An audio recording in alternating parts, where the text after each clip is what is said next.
Hello, my name is Randy Morris. I'm the owner of Classic Cabinets and Remodeling. Cabinetry is made out of a lot of different kinds of wood at Classic Cabinets. Wood is very important as far as the structure of the cabinetry. We don't use particle board or MDF board. We always use solid wood, which is our forte.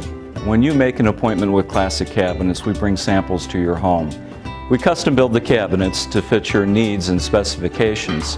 After the cabinets are built, we come to your home and do the installation. Usually within 1 to 2 weeks, we'll have everything all finished up for you.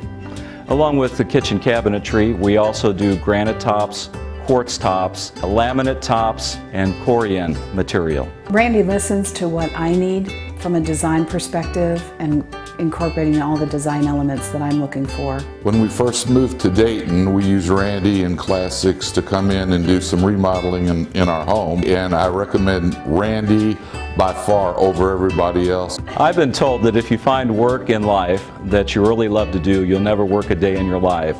Classic Cabinets has given me an opportunity to enjoy what I do in the Dayton area. Please give us a call.